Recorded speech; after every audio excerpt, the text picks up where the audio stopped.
I think there's a saying out there that goes, "He who controls the media controls the masses." Whether that's sports, politics, whatever.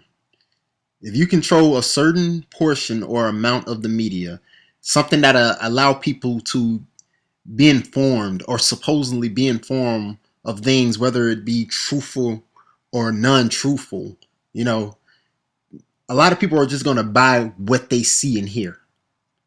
They don't spend the time to investigate stuff. They don't spend the time to really go behind things, or if they do, they don't spend the right amount of time doing it. I'm making this video because it's really, I've wanted to make this video for a while. I just, kind of hesitated on it or whatever.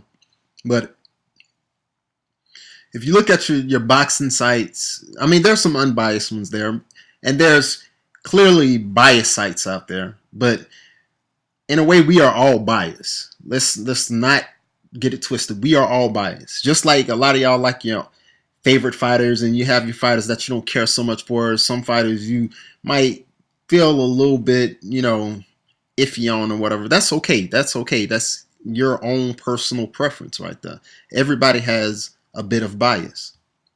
But when it comes to the media, unlike us, we can't reach the masses. I mean, I'm making a YouTube video or whatever, so I may reach a couple of people with this video or whatever.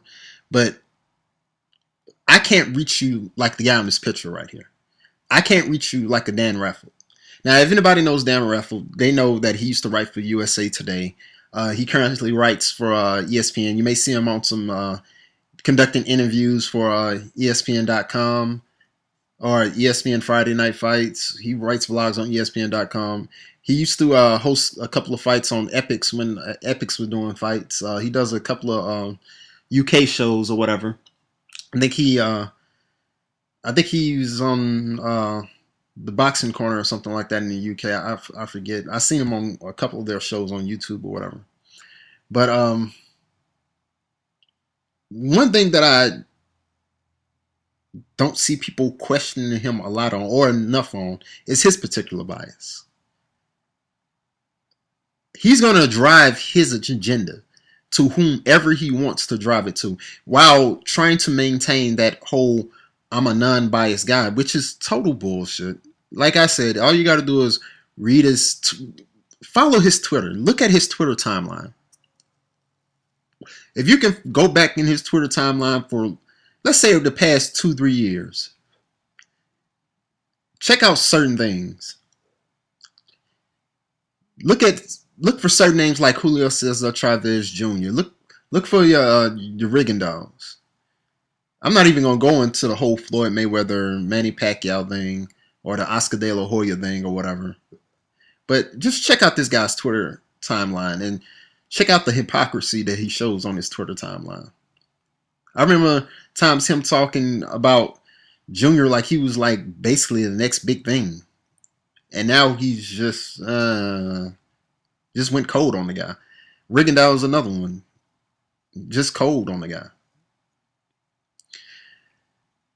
My whole thing is, a lot of the cases that I've seen with Dan Raffel, he may or may not mean what he's saying, but personally, and this is me. This is not anyone else speaking for me. This is not me trying to sway anything from someone else.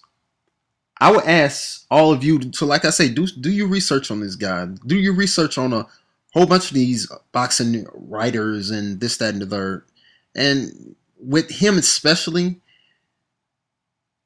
it kind of seems like I'm not going to say he is, but it kind of seems like he is not driving his agenda, but he may be driving someone else's agenda a lot of the cases.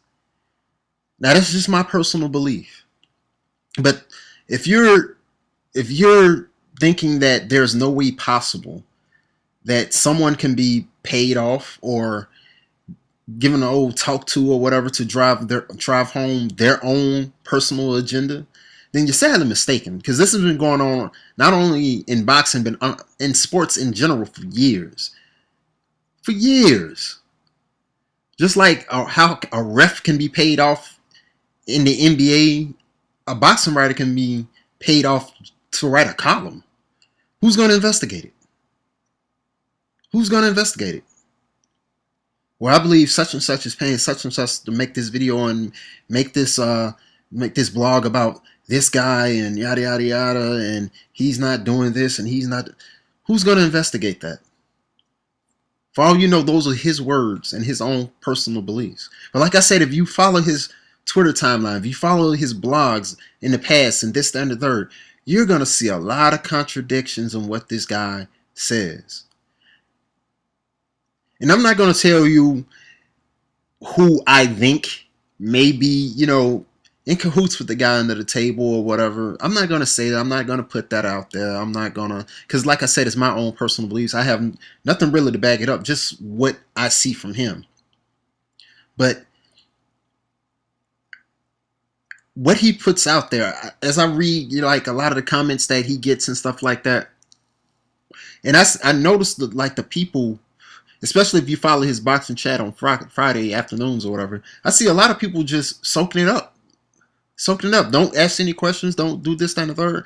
Well, this, that, third, yada. If they do ask questions, it's about upcoming fights and who they feel that who he feels he may win, answering questions like that. But nobody's really, really confronting him about, well, Dan, you said this about such and such. What changed? What changed? What made you make that change? What altered your view of this person or this fight? And when it comes to fights, like, it's kind of hard to explain, man. I mean, well, it's not hard to explain. It's just, I hate to say it like this, but sometimes this guy makes it real obvious. To me, he makes it real obvious that he's not driving home his own agenda. Like, there was a bullshit fight not too long ago that I seen this guy driving home and, did everything in his power to not make it seem that it wasn't going to be so, one-sided and competitive. And everybody knew it was. Everybody knew it was going to be. Everybody knew that, this fight was like bullshit. And I'm not saying, like a lot of y'all are saying, like the Pacquiao-Algieri fight, right? It's not the Pacquiao-Algieri fight. I think he even stated that. Like, he didn't expect high pay-per-view numbers. He didn't expect this, that, and the third, yada, yada, yada. But there was another fight before that fight that I'm talking about. And this dude was basically like a promoter, He was basically like a promoter. He was trying his best to promote this fight. And I'm like, why are you trying to promote this fight? I mean, to a hardcore boxing fan, you should know that fight was bullshit. It was bullshit.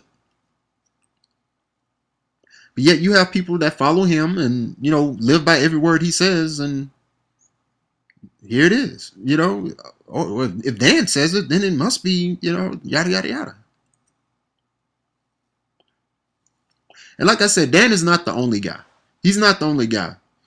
He's not the only boxing writer. He's not the only person, with the power to reach thousands, maybe even millions at a time to, put out his personal opinions or even reach the masses to boxing. But he's the main guy, in my opinion. Right now, he's the main guy. And it's just not Dan. Like I said, there's a lot of boxing sites out there. There's a lot of boxing sites out there that drive home someone else's agenda. Let's put it like that. And all I got to say is, like, you guys got to be careful with this shit, man. If they say something, do some research behind this shit.